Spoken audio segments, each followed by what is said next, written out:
السلام علیکم ناظرین و سامعین، آج کی ویڈیو میں ہم بات کریں گے حابیل اور قابیل کی۔ حضرت آدم اور حضرت حوا کے ہاں ہر دفعہ لڑکا اور لڑکی پیدا ہوتے تھے اور حکم تھا کہ ایک جوڑے کی لڑکی کی شادی دوسرے جوڑے کے لڑکے سے کر دی جائے اور دوسرے جوڑے کی لڑکی کی شادی پہلے جوڑے کے لڑکے کے ساتھ کی جائے۔ یہ سلسلہ کافی مدت تک چلتا رہا اور ایک وقت میں پیدا ہونے والے لڑکے اور لڑکی کی شادی باہمی طور پر جائز نہ تھی۔ حابیل کے ساتھ پیدا ہونے والی بہن کی شادی کا قابیل کے ساتھ شادی کا حکم دیا گیا اور قابیل کے ساتھ پیدا ہونے والی اکلیمہ سے حابیل کی شادی کا حکم دیا گیا۔ قابیل کے ساتھ پیدا ہونے والی اکلیمہ بے حد خوبصورت تھی، جبکہ حابیل کے ساتھ پیدا ہونے والی بہن قبول صورت تھی۔ اکلیمہ پر دونوں بھائیوں میں اختلاف پیدا ہوا۔ قابیل حابیل سے بڑا تھا اور قابیل کے ساتھ پیدا ہونے والی بہن اکلیمہ تھی جو کہ بہت خوبصورت تھی۔ قابیل نے خود اپنے ساتھ پیدا ہونے والی بہن کے ساتھ شادی کا ارادہ کیا۔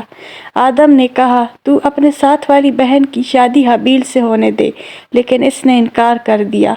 آدم علیہ السلام نے ان دونوں کو قربانی کا حکم دیا۔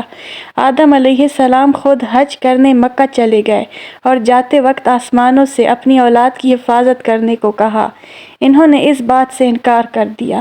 زمینوں اور پہاڑوں کو کہا، وہ بھی انکاری ہو گئے۔ قابیل نے ان کی حفاظت کی ذمہ داری قبول کر لی۔ اس زمانے کی قربانی موجودہ دور کی قربانی جیسی بالکل نہیں تھی۔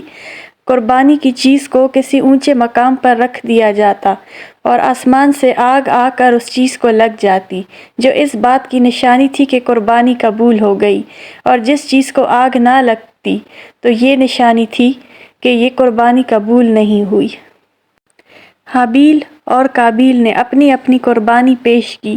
حابیل نے ایک موٹی تازہ بکری پیش کی کیونکہ وہ بکریوں والا تھا، اور قابیل نے فصل کا ایک ردی اور نکما گٹھا پیش کیا کیونکہ وہ کھیتی باڑی والا تھا۔ یہاں پر بھی قابیل نے بدنیتی کا مظاہرہ کیا۔ اس کی نیت یہ تھی کہ جب قربان ہی کرنا ہے تو میں کوئی عمدہ حصہ قربان کرنے کے بجائے اپنی فصل کا ادنا سا حصہ کیوں نہ قربان کروں۔ آسمان سے آگ اتری اور حابیل کی قربانی کھا گئی اور قابیل کی قربانی چھوڑ گئی۔ وہ ناراض ہو گیا اور کہا، میں تجھے قتل کر دوں گا، صرف اس صورت میں چھوڑوں گا کہ تو میری بہن سے شادی نہ کرے۔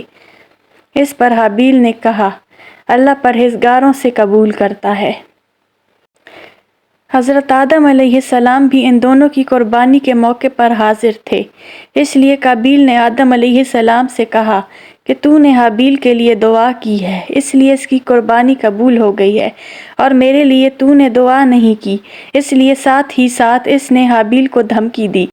روایت ہے، اللہ کی قسم، آدم کا مقتول بیٹا زیادہ طاقتور تھا، لیکن وہ گناہ سے دور رہنا چاہتا تھا، اس لیے اس نے اپنا ہاتھ دوسرے بھائی کی طرف نہ پھیلایا۔ سورہ مائدہ کی آیت نمبر 28 میں بیان ہوا ہے، اگر تو مجھے قتل کرنے کے لیے اپنا ہاتھ میری طرف پھیلائے گا تو میں تجھے قتل کرنے کے لیے اپنا ہاتھ تیری طرف نہیں پھیلاؤں گا۔ شیطان نے ایک پرندے کے روپ میں آ کر دوسرے پرندے کو مار کر قابیل کو قتل کی تعلیم دی۔ ایک رات حابیل نے بکریاں چرانے میں دیر کی۔ آدم علیہ السلام نے قابیل کو بھیجا کہ وہ حابیل کے لیٹ ہونے کے متعلق جائزہ لے۔ قابیل گیا، حابیل سے ملاقات ہوئی۔ قابیل نے کہا، تیری قربانی قبول ہو گئی اور میری قبول نہیں ہوئی۔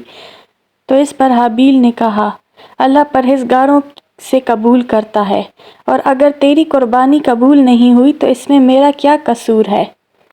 یہ حابیل کے اچھے اخلاق اور اللہ سے ڈرنے کی دلیل ہے کہ اس نے اپنے بھائی کی برائی کا جواب برائی سے نہیں دیا۔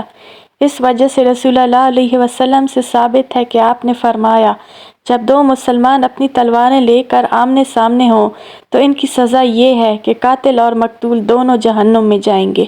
لوگوں نے کہا، یہ قاتل کا آگ میں جانا سمجھ آتا ہے، لیکن مقتول کا کیا حال ہے؟ آپ صلی اللہ علیہ وسلم نے فرمایا، وہ بھی اپنے بھائی کو قتل کرنا چاہتا تھا۔ سورہ مائدہ کی آیت نمبر 29 میں اللہ عز و جل کا فرمان ہے، بے شک میں ارادہ کرتا ہوں کہ تو میرے اور اپنے گناہ کے ساتھ لوٹے، پھر تو آگ والوں میں سے ہو جائے، اور ظلم کرنے والوں کا یہی بدلہ ہے۔ رسول اللہ صلی اللہ علیہ وسلم نے فرمایا، جب کوئی جان ظلماً قتل ہوتی ہے تو آدم کے پہلے بیٹے پر اس کا گناہ ہوتا ہے، کیونکہ اس نے سب سے پہلے قتل کرنے کا طریقہ جاری کیا۔ روایت ہے کہ جہنم کی آگ میں بھی سب سے پہلے قابیل کو ڈالا جائے گا۔ دمشق کے شمال میں کاسیون ایک پہاڑ ہے، وہاں مغارۃ الدم نامی ایک معروف غار ہے۔ اس کے متعلق مشہور ہے کہ قابیل نے اپنے بھائی حابیل کو وہاں قتل کیا۔ جب اس نے اپنے بھائی کو قتل کیا تو 1 سال تک اسے اپنی پشت پر اٹھائے رکھا، بعض نے 100 سال اٹھائے رکھنے کی بات کی ہے۔ وہ اسی حالت میں رہا حتیٰ کہ اسے سمجھ نہ آئی کہ وہ اپنے بھائی کی لاش کا کیا کرے۔ پھر اللہ کے حکم سے 2 فرشتے کوے کے روپ میں بھیجے گئے۔ دونوں کووں کے آپس میں لڑائی ہوئی، وہ آپس میں لڑتے رہے۔ ان میں سے ایک نے دوسرے کو قتل کیا، پھر زمین کو کرید کر اس میں دوسرے کوے کو پھینکا اور اسے چھپا دیا۔ جب قابیل نے یہ حالت دیکھی تو اس نے بھی اپنے بھائی کو زمین میں دفن کر دیا۔ اور قابیل نے کہا، ہائے افسوس، میں عاجز آ گیا کہ اس کوے کی طرح ہو جاتا اور اپنے بھائی کی لاش کو چھپاتا۔ قابیل نے جب اپنے بھائی حابیل کو قتل کیا تو اس کو جلد ہی اس کی سزا مل گئی۔ اس کی پنڈلی ران کے ساتھ چمٹ گئی اور اس کا چہرہ سورج کی طرف ہی رہتا، اس کے گھومنے کے ساتھ گھومتا رہتا۔ اس کے بھائی کے ساتھ حسد و بغض اور عداوت کی وجہ سے اس کو یہ سزا ملی۔ رسول اللہ صلی اللہ علیہ وسلم سے مروی ہے کہ ظلم و زیادتی اور قطع رحمی سب سے زیادہ حق رکھتی ہے کہ اللہ اس کی سزا آدمی کو دنیا میں دے اور آخرت کی سزا اس کے علاوہ ہوگی۔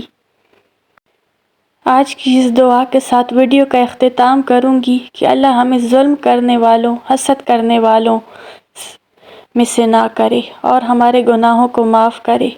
اگلی ویڈیو کے لیے ہمارا انتظار کیجیے گا اور سبسکرائب، بیل آئیکن کو کلک کرنا، لائک، شیئر، کومنٹ کرنا نہ بھولیے گا۔